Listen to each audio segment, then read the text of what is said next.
Hello everyone and welcome to the video. Today we're going to take a look at the Fractal Audio Axe Effects and do a little bit of basic editing using Axe Edit. That is the free software application that you can download and edit the Axe Effects on your computer via USB. So the idea here is to do a really basic rundown. Just use an amp, a cab, and get a basic good sound. We're not going to layer a lot of effects and do any advanced parameters or anything like that. Just basic stuff. This will be good for folks who are not aware of how to edit such things on a device like this, as well as if you just kind of want to hear some basic tones that sound like you're sitting right in front of it without lots of double tracking and editing. So hopefully this will go out to you people. The first thing to take a look at is we have this grid, which is where you populate your effects, your amps, your cabs, and so on. The bottom row here is being used for the microphone, so that's not really anything we're using for guitar tone today, so just kind of disregard that if you can. Over to the left, we have the input section. Right, we have the output section. So the first thing we want to do is connect some cables. When I click on that block, there's a little round icon that causes this to show up. I hit the plus, and we have a cable that runs from input to output. I'm going to add an amp. I'm going to click on a block, and when I do that, I'm going to do a control click for Mac, which it may be different on PC, but control click for Mac is what I have. So here we go. Add an amplifier, and then add a cab. Control click.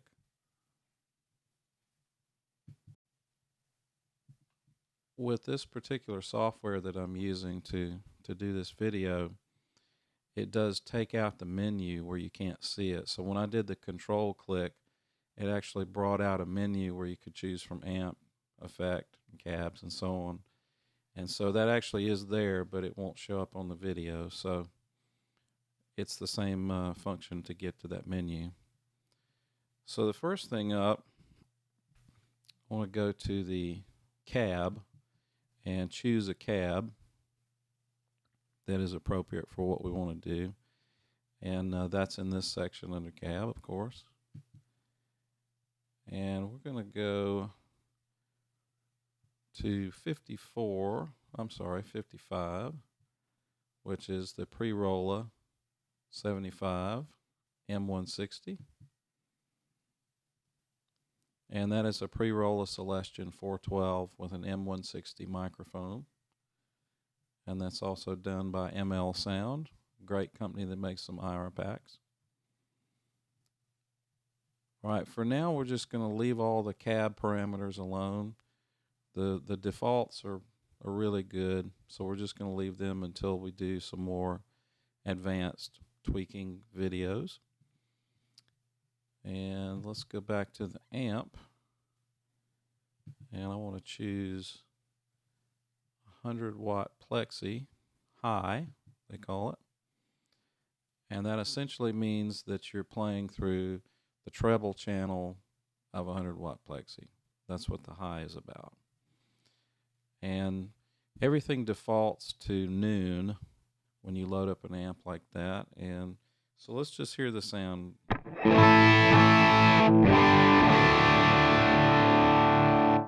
So the idea is that that would be what that amplifier would be like if everything was at noon.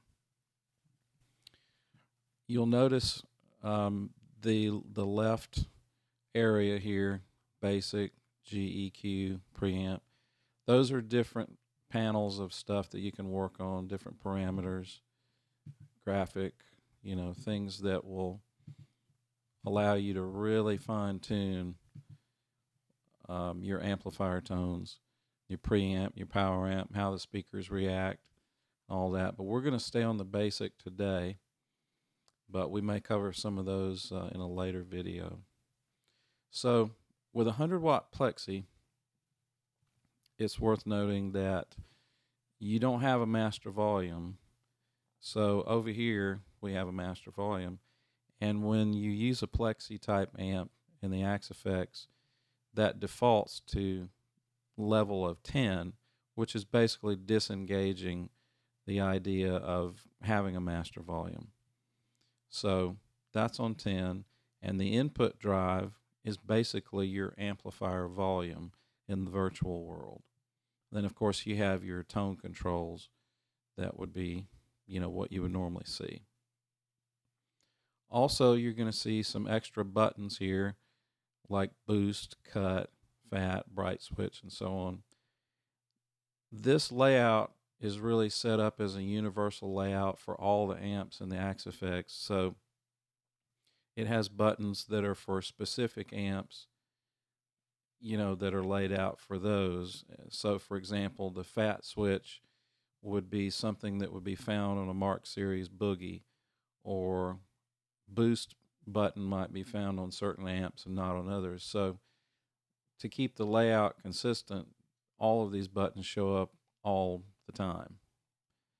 With the plexi style amp, of course, you'll notice many things are set to off because they don't have those parameters with that amplifier. So there's our basic sound. That's a good sound already, but let's give it a couple of tweaks and see what we can do. One is when you play with a plexi style amp, we all kind of talk about playing it on 10. So let's try that.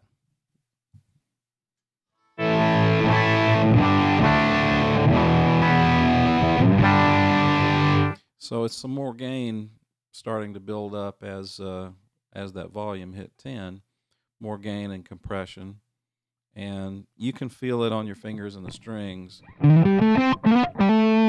you know, as you change those controls. Now with the plexi style amp, you know, hardly any of us will be able to play an amplifier like this on 10 at the real amp at the real volume 10. So it's kind of interesting if you've ever done that and then you get to do this and you don't blast your ears out. What you would know is that with this kind of amplifier, you often have to drop the bass quite a bit and sort of enhance the mid and the treble to kind of get it to sound like the classic plexi sounds we're used to. So let's try a little bit of that. So there we are, just how we have been there, and I'm actually going to put the bass on 0.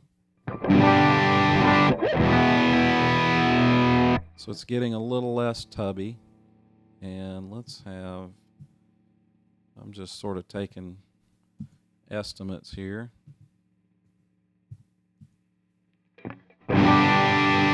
So that's the mid at 7, the treble at 8.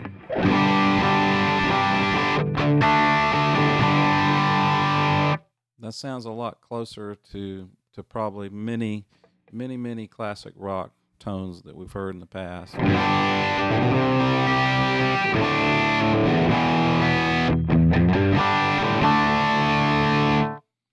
Now you can continue to tweak forever, but that's a good start. Let's see, maybe a little more on the treble.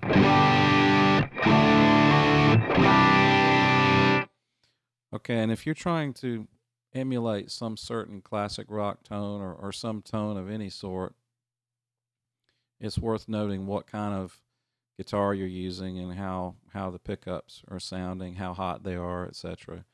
And I'm going to have a list in the description for this video that will kind of tell you the layout of my guitar. But the one I'm using today is my Suhr Custom Classic T, and it has the Aldrich pickups for the humbuckers, and I've got a Landau pickup in the middle.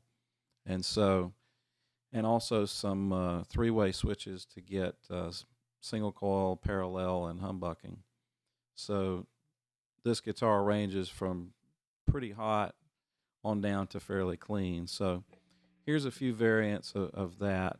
I'll walk you through some. So here's the neck pickup as parallel.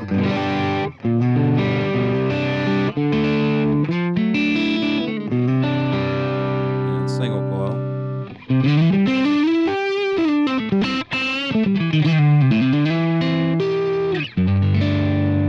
And then of course humbucker.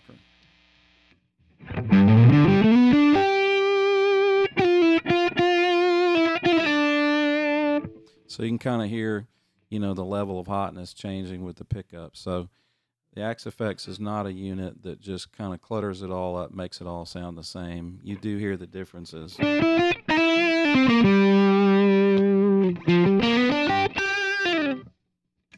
All right, and here's some in-between sounds. Middle pickup.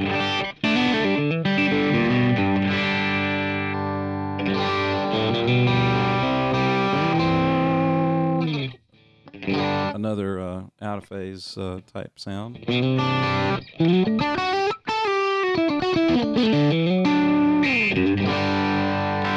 And the bridge. Let's do some parallel with that. Also, it's worth noting the volume changes make a big difference. So here's doing a little bit of that, and notice that I'm not changing any of the amp parameters, especially the gain. A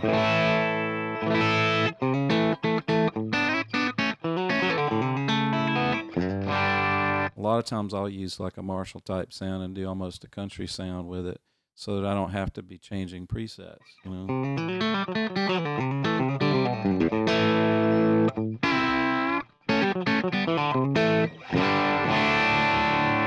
that's still the same sound.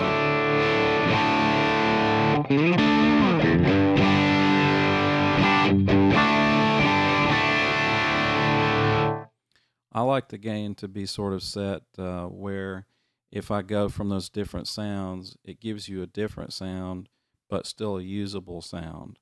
So, for example, for some folks, coil taps and things of that nature don't work because maybe they're too thin for the sound they're using. But I think the way around that is to use a sound, purposely that will fit that. So this is kind of a fat, woofy sound on a plexi, but it works good for, say, the parallel, the single coil, and the humbucker. And mainly with the humbucker, you hear those mids jump out, and your solo tones are thicker, whereas parallel is thinner.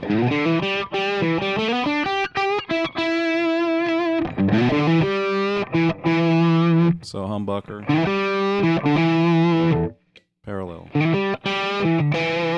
There's a gain change, but mostly it's the mid-range and thickness factor. So again, the point being that you can kind of get your sounds tweaked in to where all of that will work if you have those kind of sounds. And of course, if you're just using a more straightforward guitar, then you tweak for that, and that's all fine. But these are just ideas that I use, and hopefully someone else can benefit from them. Now, if you needed to do, a lot of heavier solo sounds, then maybe a boost pedal on this amp sound, or either a different amp with more gain might be the choice. But this is kind of what that amp is supposed to sound like. So, a 100-watt plexi might not be the sound that you need for the music you need to make, but that's sort of the sound that it makes. And it does sound a lot like many of those old records that many of us used to listen to, especially if you're my age. So it kind of has those sounds.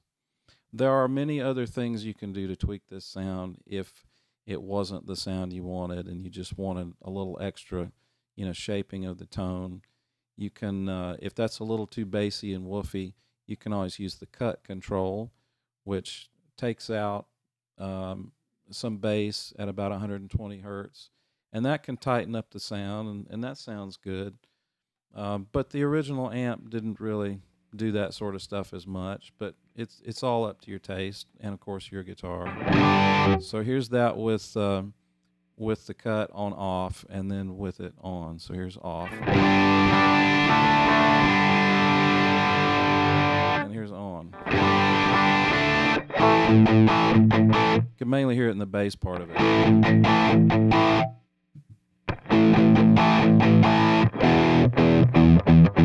Like on the bass strings.